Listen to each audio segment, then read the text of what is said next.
नमस्कार दोस्तों, कैसे हैं आप सब। आई होप कि आप लोग अच्छे होंगे। दोस्तों, आज दिनांक 19 जनवरी को महाकुंभ में एक दुखद घटना घटी। घटना ये हुई कि महाकुंभ के गीता प्रेस के एक पंडाल में आग लग गया। जहां पे आग लगी वो जगह था शास्त्री ब्रिज के नीचे सेक्टर 19। इसमें गीता प्रेस के 180 कॉटेज आग में जल गए। आग काफी तेजी से फैला और देखते देखते वहां पे अफरा तफरी का माहौल हो गया। अब अफरा तफरी के माहौल होने का कारण बनता है क्योंकि जिस तरीके से लोग महाकुंभ में जा रहे हैं, उस भीड़ को देखते हुए किसी भी तरीके के हादसे को भयंकर रूप में परिणत होने की संभावना काफी बढ़ जाती है। अफसरों के मुताबिक मिली जानकारी के अनुसार वहां पे गीता प्रेस के कॉटेज में चाय बनाया जा रहा था छोटे सिलेंडर पे, जिसमें लीक हो गई और लीक होने के वजह से आग लग गया और सिलेंडर ब्लास्ट होने की संभावना बताई जा रही है। और उसके परिणाम स्वरूप आग तेजी से लगा और फैलता चला गया। आग बुझाने के लिए फायर ब्रिगेड की गाड़ियों को बुलाया गया। आनन फानन में वहां पे गाड़ियां पहुंची और गाड़ियों के पहुंचते के साथ ही आग पे काबू पा लिया गया। किसी विशेष तरीके के माल या जान के क्षति की कोई सूचना अभी नहीं आई है। बस यही सूचना है कि गीता प्रेस के 180 कॉटेज जल गए हैं। एक तरफ जहां इस तरीके की हादसा होती है, वहीं दूसरी तरफ हमारे देश के मीडिया को जैसे एक ब्रेकिंग न्यूज मिल जाता है। दोस्तों, आज की इस वीडियो में मुख्यतः मैं मीडिया के रवैये पे बात करूंगा और आपको बताऊंगा कि कैसे मीडिया को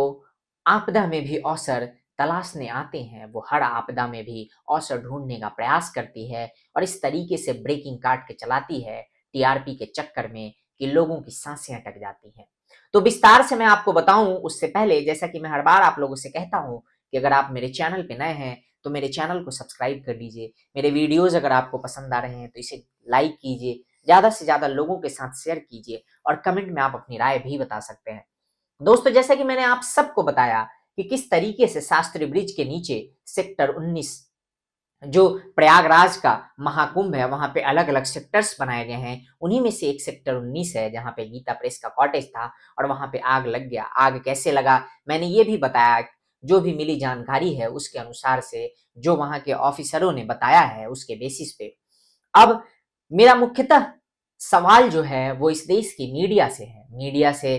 इसलिए है क्योंकि इस तरीके के आपदा में जब इस तरीके की घटना होती है तो मीडिया को इंफॉर्मेशन देनी चाहिए, ना कि ब्रेकिंग चला के या ब्रेकिंग काट के टीआरपी बटोरने के चक्कर में चीजों को और बुरी तरीके से दिखाने का प्रयास करना चाहिए।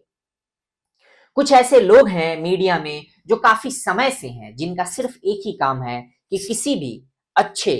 काम को अगर उसमें थोड़ी बहुत भी चूक होती है तो उसको बड़े लेवल पे दर्शाना, ताकि उससे किसी एक खास सरकार या एक खास पार्टी को, एक खास विचारधारा को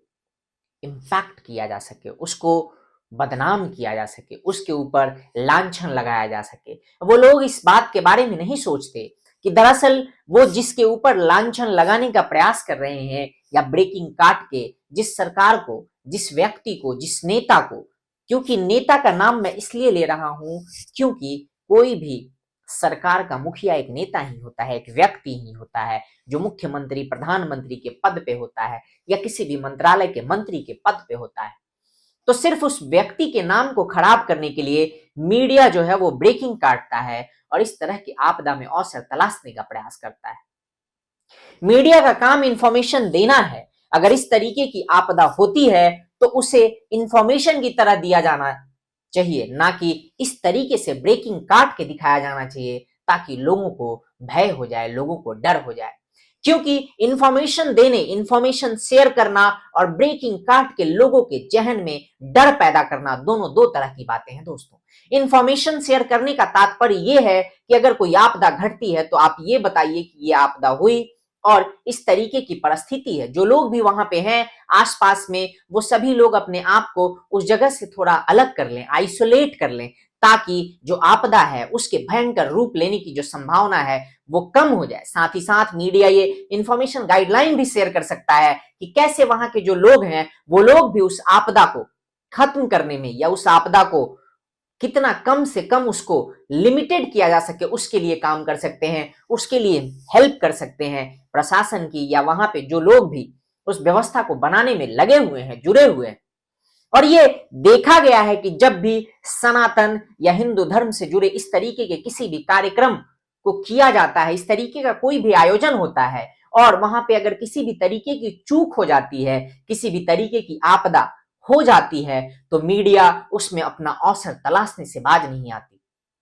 और ऐसा नहीं है कि सारी मीडिया और मीडिया में जितने भी लोग हैं वो सभी लोग ऐसे हैं। मैं उन लोगों की बात नहीं कर रहा जो मीडिया को इंफॉर्मेशन का माध्यम बना के और लोगों तक इंफॉर्मेशन भेजते हैं, पहुंचाते हैं, लोगों तक इंफॉर्मेशन शेयर करते हैं, लोगों को जागरूक करते हैं। मैं उनकी बात नहीं कर रहा दोस्तों, मैं उन लोगों की बात कर रहा हूं जो चंद लोग सिर्फ और सिर्फ अपने राजनीतिक स्वार्थ के लिए और एक खास विचारधारा से अलाइंड होने की वजह से एक खास विचारधारा के लोगों को, एक खास पार्टी के नेताओं को और एक खास तरीके के सरकार को टारगेट करने का प्रयास करते हैं। और ये तभी होता है जब सनातन या हिंदू धर्म से जुड़ा हुआ कोई आयोजन हो, कोई कार्यक्रम हो, और खासकर बात जब महाकुंभ की हो, क्योंकि महाकुंभ ने पूरी दुनिया को सनातन के उद्भव का एक एग्जाम्पल सेट करके दिया है, बताया है कि आखिर सनातन क्या है, हिंदू धर्म क्या है। आए दिन हम जो देखते रहते हैं, जो सुनते रहते हैं, इस देश के जो कुछ राजनेता हैं जिनकी राजनीति सिर्फ इस बात पे चलती है कि कैसे बड़ी जाति को छोटी जाति से अलग किया जाए, कैसे हिंदुओं को जातियों में खंड खंड किया जाए। और जब महाकुंभ जैसा आयोजन होता है जिसमें सभी लोग अपनी जाति पाति भूल के और उसी त्रिवेणी में डुबकी लगाते हैं जिस त्रिवेणी में कोई ऊंची जाति का, सो कॉल्ड ऊंची जाति का या सो कॉल्ड नीची जाति का कहलाता है, या जिसको संज्ञा दी जाती है कि ये ऊंची जाति से है, ये नीची जाति से है, इसको प्रताड़ित किया गया है, बरसों तक इसको प्रताड़ित किया गया है, वहां पे ये सारे डिफरेंसेज खत्म हो जाते हैं जब इस तरीके के आयोजन होते हैं। महाकुंभ सिर्फ इस तरीके के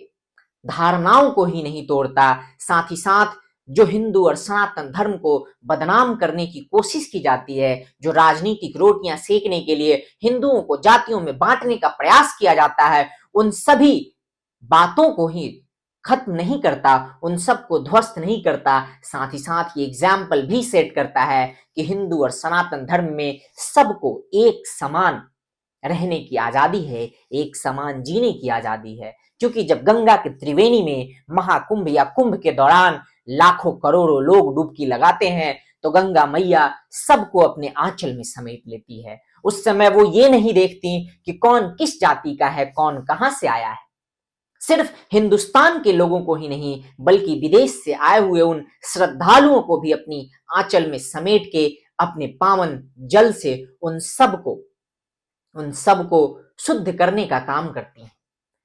और इसीलिए जब जब ऐसा आयोजन होता है तब तब हमने देखा है कि किस तरीके से कुछ सो कॉल्ड, जिनका एक अपना वेस्टेड एजेंडा है, जिनका एक अपना मोटिव है, जो एक नैरेटिव, एक मोटिव और एक वेस्टेड एजेंडा की तरह मीडिया को यूज करते आ रहे हैं, उन सब ने हमेशा से ही सनातन और हिंदू धर्म के इस तरह के आयोजनों को बदनाम करने का, उसको कैसे कुप्रचार किया जाए उसका प्रयास किया है। जब भी किसी भी तरीके की आपदा हो जाती है, और आपदा कभी भी कहीं भी हो सकती है, इस बात की कोई गारंटी नहीं दे सकता कि किसी जगह पे आपदा नहीं हो सकती, किसी जगह पे किसी भी तरीके की